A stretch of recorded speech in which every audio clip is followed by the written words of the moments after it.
आप सभी कक्षा 6, 7 और 8 के विद्यार्थियों का पुनः स्वागत है हमारे चैनल में। तो हम अपने चैनल के माध्यम से आज हमारा घर हमारा विद्यालय प्रयास पुस्तिका के जो प्रोजेक्ट कार्य हैं वो डिस्कस करने वाले हैं। चलिए शुरू करते हैं। 1 से लेकर 5 तक पहले की वीडियो में डिस्कस कर चुके हैं। चलिए अब देखेंगे प्रोजेक्ट कार्य 6 से लेकर आगे के बहुत सारे प्रोजेक्ट कार्य। देखिए प्रोजेक्ट कार्य 6 क्या कहता है, 5 वस्तुओं के नाम बताइए जो लकड़ी से बनाई जा सकती हैं। ठीक है, तो आपको यहाँ पे 5 ऐसी वस्तुएं बताना है। तो देखिए आप देख सकते हैं अपने के घर में जो भी वस्तुएं लकड़ी से बनी हो, जैसे कि पहला है कुर्सी, दूसरा है मेज, तीसरा है पलंग, चौथा दरवाज़ा और 5वां अलमारी। चलिए देखते हैं प्रश्न दूसरा, निम्नलिखित में से चमकने वाली वस्तुओं का चयन कीजिए। तो कांच का कटोरा चमकता है, प्लास्टिक खिलौना नहीं चमकेगा, स्टील का चम्मच जो है वो चमकता है। ठीक है, तो ये जो 2 वस्तुएं हैं वो आपकी चमकने वाली हो जाएंगी। अगला क्वेश्चन देखिए, नीचे दी गई वस्तुओं का उन सामग्रियों से मिलान करें जिनसे उन्हें बनाया जाता है। याद रखें एक वस्तु एक से अधिक सामग्रियों से बनाई जा सकती है, तो सामग्री का उपयोग कर वस्तुओं को बनाने के लिए। ठीक है, देखिए पुस्तक जो है वो बनती है पेपर की, तो हम सामने लिख देंगे पेपर उत्तर डाल के। दूसरा है टम्बलर, तो टम्बलर बनता है ग्लास का।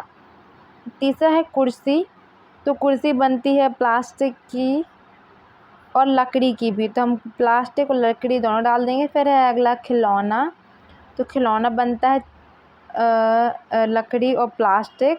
ठीक है, और जो फिर जूते, तो जूते बनते हैं हमारे चमड़े के और प्लास्टिक के। ठीक है, तो इस प्रकार से हम डाल देंगे। फिर देखिए निम्नलिखित में से बेमेल खोजिए, जो कि मेल नहीं खाता, जैसे कि कुर्सी, बिस्तर, मेज, अलमारी, ये सभी जो है वस्तुएं निर्जीव वस्तुएं हैं।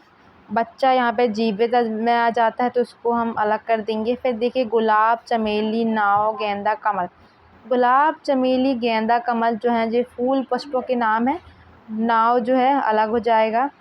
फिर है अगला एल्यूमिनियम, लोहा, तांबा, चांदी और रेत, तो ये सभी धातुएं हैं। रेत को हम लिख लेंगे इसका आंसर। प्रोजेक्ट कार्य 7 है हमारा, चित्र में पत्तों की सहायता से है जो आकृतियाँ तैयार की गई हैं। तो आपको बताना है कि आप पत्तों की सहायता से क्या क्या बना सकते हैं। तो हम मोर, उल्लू, हाथी, तोता, चूहा और खरगोश बना सकते हैं।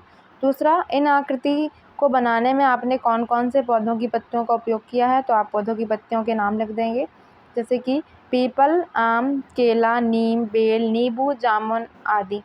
फिर है पेड़ पर्यावरण को किस प्रकार शुद्ध रखते हैं, खोजिए और लिखिए। तो देखिए उत्तर, पहला पॉइंट लिखेंगे आप, पेड़ पर्यावरण का संतुलन बनाए रखते हैं। दूसरा, पेड़ हमें शुद्ध ऑक्सीजन देते हैं। तीसरा, पेड़ पृथ्वी पर तापमान को नियंत्रित करते हैं। चौथा, पेड़ पृथ्वी पर वर्षा कराते हैं। 5वां, पेड़ पृथ्वी पर हरियाली बनाए रखते हैं। फिर अगला देखिए, अपने आसपास पाए जाने वाले पौधों की निम्नलिखित जानकारियाँ सारणी में लिखिए। पहला लिखना है आपको औषधीय उपयोग में आने वाले पौधे का नाम, वह छायादार है या जंगली है। देखिए यहाँ पे लिखना है। ठीक है, छायादार पौधों के नाम, फिर तीसरे कॉलम में लिखना है जंगली पौधों के नाम और चौथे में लिखना है सजावटी। तो देखिए औषधि में उपयोग आने वाले पौधे कौन कौन से हैं, तुलसी, एलोवेरा, आंवला, लहसुन, अदरक, हल्दी, नीम। और छायादार पौधे हैं पीपल का वृक्ष, अर्जुन का वृक्ष, आम का पेड़, जामुन का पेड़, नीम का पेड़। जंगली हैं बांस, शंकु वृक्ष, Cocos, nucifera, genus Heliconia, Victoria amazonica. फिर है सजावट वाले मनी प्लांट, एलोवेरा, नींबू घास, ड्रैगन टी, पाम और केवांच। फिर है अगला क्वेश्चन, उसने, इसने, वह जैसे सर्वनाम शब्द कहलाते हैं। आपसे इस गतिविधि को लिखते हुए जिन सर्वनामों को लिखा है उसे छांट कर लिखिए। तो मैं, तुम, आप, उस, हमें, मैंने, जो कुछ, क्या, यह। चलिए देखिए प्रोजेक्ट कार्य 8, क्वेश्चन बच 1, नीचे दी गई करने योग्य व ना करने योग्य बातों को दिए गए स्थानों पर लिखिए। पर ये सब लिखी हुई हैं। चलिए आंसर देखते हैं। यहाँ पे देखिए डूज और डोंट्स। डूज में हम लिखेंगे पहला, तीसरा, चौथा और 9वां।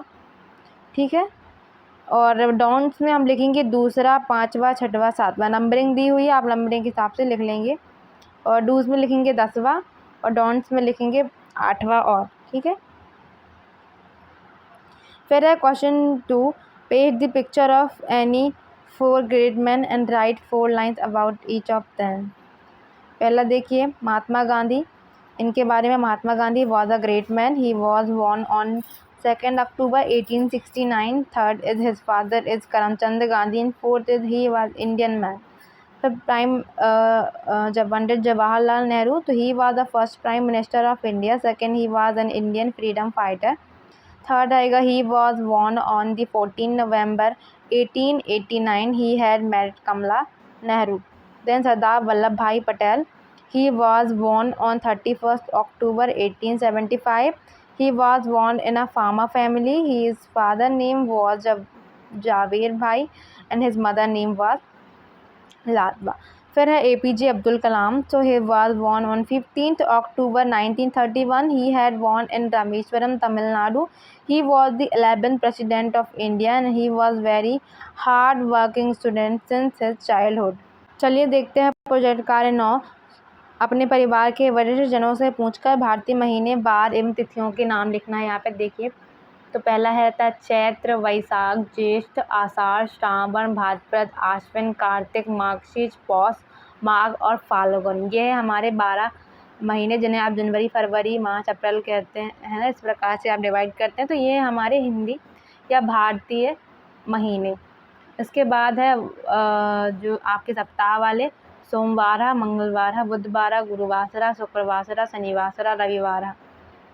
फिर है तिथि के नाम. तो तिथि के नाम है प्रथमा, द्वितीया, तृतीया, चतुर्थी, पंचमी, षष्ठी, सप्तमी, अष्टमी, नवमी, दसवीं, एकादशी, द्वादशी, त्रयोदशी, चतुर्दशी और पंचदशी, जिस दिन अमावस्या या पूर्णिमा रहती है.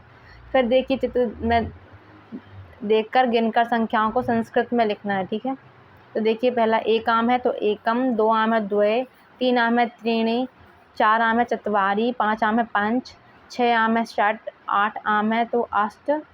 अगर 7 आम होंगे तो आप सप्त लिखेंगे. ठीक है, 9 आम है तो नव और 10 आम है 10. यहाँ पे देखिए 7 वाला कट गया शायद, तो 7 आम होंगे तो आप उसको लिखेंगे सप्त. प्रोजेक्ट कार्य 10वां देख लेते हैं. देखिए, किन्हीं 3 भारतीय गणितज्ञों के संबंध में जो है जानकारी देना है. तो पहला है आर्यभट्ट, जिनका जन्म हुआ पाटलिपुत्र में. इन्होंने दिया योगदान अंकगणित, खगोल विज्ञान और बीजगणित का वर्णन किया. फिर श्रीनिवास रामानुजन, तमिलनाडु में इनका जन्म हुआ. शोल्डर स्थिरांक और थीटा फलन दिया. फिर है शकुंतला देवी, जन्म स्थान है बेंगलुरु, कर्नाटका. इन्होंने वर्ष 1977 में 201 अंकों की संख्या का 23वां वर्गमूल बिना कागज कलम के निकाल दिया. फिर इनमें से किसका जन्म रामानुजन जी के जन्म से पहले हुआ था? तो इनका जन्म आर्यभट्ट, इनका जन्म 476 ईसा पूर्व हो गया था. इनमें से किनका जन्म मध्य प्रदेश में हुआ? तो किसी का भी नहीं. आपके स्कूल में किस गणितज्ञ का जन्मदिन मनाया जाता है, उसके बारे में 5 वाक्य लिखना है. तो श्रीनिवास रामानुजन जयंती, इनका जन्म 22 दिसंबर 1887 में हुआ. जन्म स्थान तमिलनाडु है. ये महान गणितज्ञ थे. इन्होंने शोल्डर स्थिरांक एवं थीटा फलन का वर्णन किया, कृत्रिम थीटा फलन का वर्णन भी किया. तो ये थे प्रोजेक्ट कार्य पूरे 10 तक. अगली वीडियोस में हम आगे के प्रोजेक्ट का डिस्कस करेंगे. तब तक के लिए धन्यवाद. वीडियो को लाइक, चैनल को सब्सक्राइब और दोस्तों के साथ शेयर करना ना भूलें.